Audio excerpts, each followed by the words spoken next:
Existen alrededor de 25.000 especies de peces que han sido capaces de invadir y ocupar ambientes extremos e inhóspitos. Un ejemplo claro es el pez gato, conocido con el nombre común de pez bagre. Algunos de ellos habitan en Sudamérica y los Himalayas. Muchas especies de peces, no solo el pez bagre, mantienen un sistema de comportamiento social por sentidos químicos. En muchas especies los receptores y los centros de cerebro asociados al gusto y olfato dominan el lado sensorial del sistema nervioso, eclipsando los lóbulos ópticos. Se ha encontrado que algunos peces poseen una increíble agudeza quimiosensorial.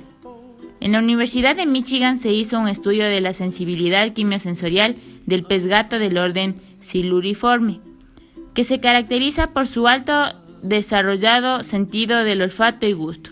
Su nariz es casi tan aguda y la totalidad de su cuerpo está cubierto de cientos de miles de papilas gustativas. Estudios indicaron que su guía a la fuente de comida son estímulos químicos de estas papilas gustativas. Para el estudio del olfato se procedió a 2 experimentos. En el primero se incorporó un siluro en un tanque de agua que ya habitaba un pez de la misma especie. Al entrar en contacto, ambos peces comenzaron a atacarse y mostraron comportamientos altos de agresividad. En cambio, con otro pez de distinta especie, el siluro no mostró ninguna reacción hacia ese pez. Con eso se mostró que reconoció a su misma especie por señales químicas en el agua y señales de una posible amenaza. En el segundo experimento se introdujo agua de otro tanque donde habitaba la misma especie. El siluro nadó dando vueltas mostrando interés por sus sentidos olfativos. El investigador George McGinnity del Instituto Tecnológico de California descubrió que existen peces que usan feromonas como método de señales químicas para la comunicación. Entre las especies que estudió fueron Typhlogobius californiensis, un pez que pasa toda su vida en una madriguera de barro. Esta especie es muy agresiva con su misma especie del mismo sexo.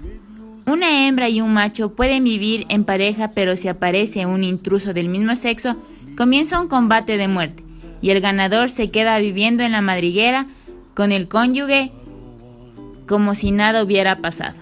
Este experimento motivó el estudio del comportamiento sexual de Ipsoblenius ienkinsi y Ipsoblenius gilberti.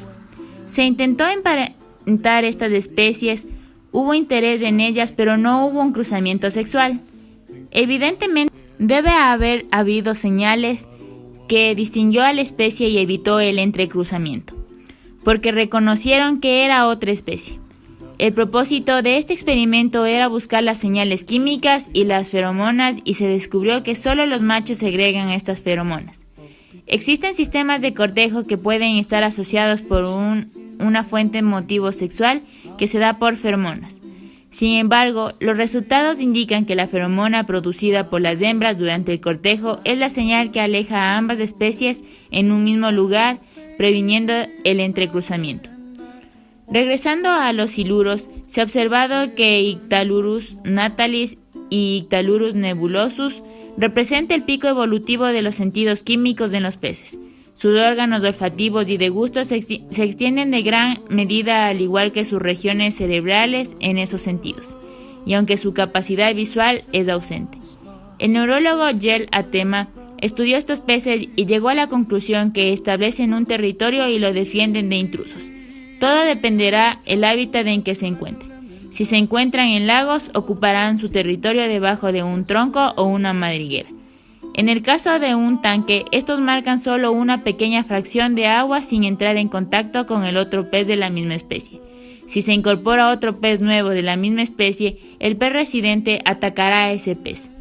Esto comprobó que el siluro recuerda la identificación del individuo con quien convivió primero antes que a un extraño. Por otro lado, también se observó que machos y hembras ocupan territorios individuales. Cada siluro mantiene un sistema jerárquico en donde los dominantes tienen territorios más grandes y bien protegidos, mientras que los de menor rango es lo opuesto. Para que haya este sistema existen combates. El perdedor pierde su territorio. Los siluros han mostrado comportamientos de cooperación. En el caso de un intruso, el alfa llama a sus subordinados a que lo protejan, hasta llegar al punto de combate. El comportamiento social y de reconocimiento de los siluros no es de visión, sino de señales químicas, y su memoria en el reconocimiento de estas señales es excepcional.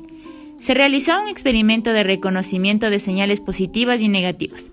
El pez de experimento se puso en un tanque nuevo, en donde se vertió el agua positiva. Para ello tenía que subir a la superficie y recibiría el premio al detectar esta señal. Más tarde se agregó el negativo. Este pez regresaba a su refugio después de detectar la señal con el fin de evitar la descarga eléctrica. Este experimento respondió correctamente a un 95% y los peces retuvieron esta información por un largo tiempo. Para determinar qué señal química usaban, se destruyó los receptores olfativos y se concluyó que su comunicación química sí se da por este receptor. Esto determinó la hipótesis que los siluros usan dos canales, sus papilas gustativas para búsqueda de comida y su nariz para recibir comunicación social. En otro experimento se privó sus tejidos nasales y no formaron respeto territorial y se mostraron agresivos por semanas. Solo cuando su tejido olfativo se regeneró empezaron a formar una comunidad. Los siluros conviven entre ellos mismos, pero se tornan agresivos cuando son removidos de la densa comunidad. Se demostró que estos peces logran vivir pacíficamente por una sustancia llamada Love-In, que puede calmar a un pez territorialmente agresivo. Los peces territoriales disminuyen su agresión al entrar en contacto por un tiempo con el agua comunal de los siluros. Por ende, se demuestra que son feromonas las que actúan en la inhibición de su agresión.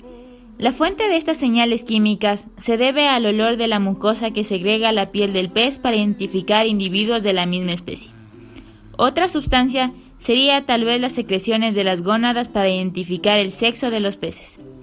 Estudios indican que los peces dominantes pueden cambiar su composición química en el cuerpo cuando es derrotado por otro individuo de la misma especie como señal del cambio de estatus.